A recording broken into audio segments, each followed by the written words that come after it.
Pag El Nino po, kailan po siya nag-start at kailan po yung inaasahan na pag-end ng isang ngayon yung super or yung extreme El Nino?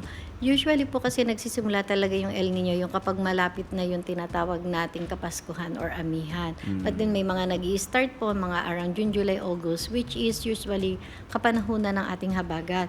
So itong minomonitor nating paparating na El Nino, ngayon po ang pagdating niya, habagat season. Kaya usually po kapag ganyan ang El Nino nag-a-occur sa karagatan, usually naman yung kanyang impact dito sa atin dahil habagat season, tag-ulan natin yan, minsan tumitindi yung ating habagat. Nagkakaroon tayo ng mga heavy rainfall events kasi kung titingnan natin yung mga track ng mga bagyo natin, kapag pumapasok yung habagat or tag-ulan, nagre-recurve kasi yan hindi muna tumatama sa ating kalupaan. Ngayon, meron siyang certain recurvature dito sa northeastern section ng Western Pacific. Yan naman yung humahagod or humahatak ng habagat natin. Kaya usually, tumitindi yung habagat natin, nagkakaroon ng mga heavy rainfall events, lalo na dito sa western section ng Luzon. So sila yung usually naaapektuhan na marami ang ulan pagdating ng El Nino during habagat season. So, parang hindi naman basihan na lumihis, hindi naglandfall, hindi basihan yun na hindi magiging delikado. Oo, dahil usually kapag panahon ng habagat, yung mga nagre-recurve natin mga bagyo na hindi tumatama sa kalupaan, lalong-lalo na nga po dito malapit sa may Luzon area, Northern Luzon.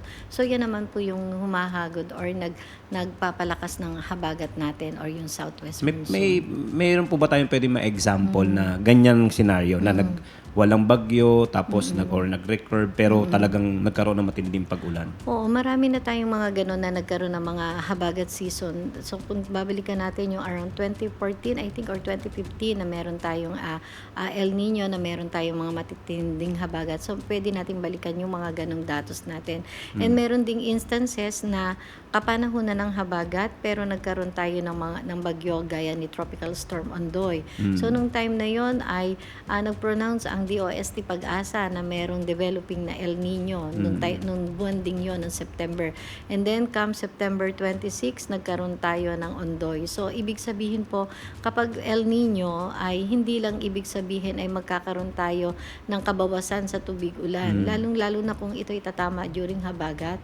So posible pong yung mga ganong senaryo ay posibleng mangyari na kung saan makakaranas tayo ng maraming ulan. Hindi man dito sa Metro Manila, kundi sa ibang bahagi ng ating bansa. Yan po yung parang wala dun sa knowledge ng mga kababayan natin.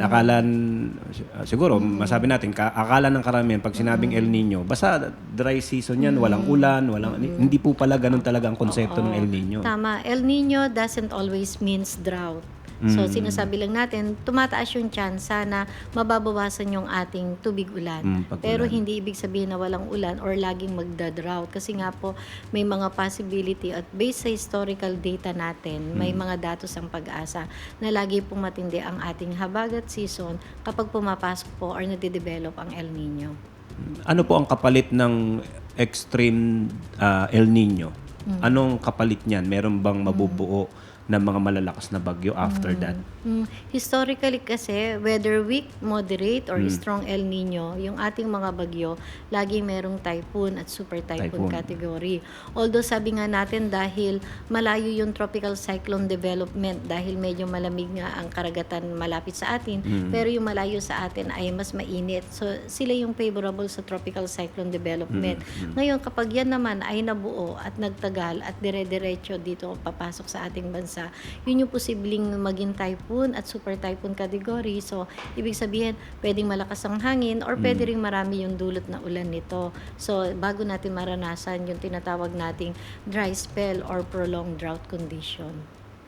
Since ang El Nino po, nabanggit nyo po kanina Ma'am Ana na cycle naman siya. So, huwag na tayo magulat kung may El Nino or wala. Pero may nakita po ba kayong pagbabago naman doon sa buong taon na medyo na-adjust siya, umatras, umabante, meron po bang mga ganong instansya? Usually kasi ang El Nino nag-a-occur siya every 2 to 7 years. Ngayon, usually before year 2000, nakikita natin yung mga tinatawag na strong El Nino event ay nangyayari siya every 10 to 15 years. Ngayon, after year 2000, nakikita natin, obserbahan natin, yung mga strong El Nino mas dumadalas.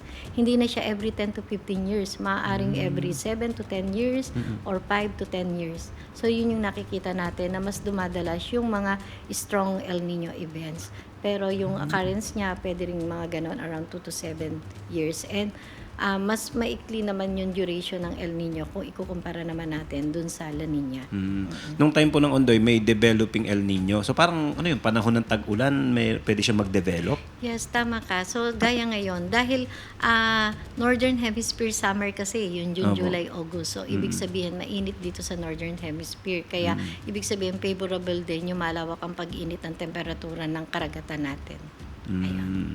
Ano po ang, siyempre mas concern po natin ngayon, siyempre ang landmass dahil nandiyan po tayo nakatira. Ano po yung magiging impact nitong extreme El Nino na nararanasan natin ngayon? Para ready rin po yung mga kababayan Well, natin. sabi nga natin, kung ngayon madidevelop itong El Nino sa panahon ng habagat, so nandiyan pa rin yung mga tinatawag na mga heavy rainfall events natin na posibleng mauwi sa baha, landslides. So yung mga ganun na dapat nating pag-ingatan, lalong-lalo na yung mga areas situated along the western section ng ating bansa. Diyan sa may Western Luzon, diyan sa may parte ng Palawan, Mimaropa, and also dito sa may Panay Island, Iloilo. So yan yung mga areas kasi na tinatawag nating type 1 climate na distinct yung wet season niya during habagat season. So yun yung kailangan kailangan pag-ingatan natin sa panahon ng habagat. And then yung mga areas naman po na posibleng magkaroon ng mga dry spell or drought. So yun din pong maaapektuhan ng mga heavy rainfall events, and including na yan yung mga areas natin dyan sa may Visayas and Mindanao na kung saan posible din silang makaranas ng mga matitinding mga bagyo, typhoon at super typhoon bago rin nila maranasan yung tinatawag nating mga dry spell and drought.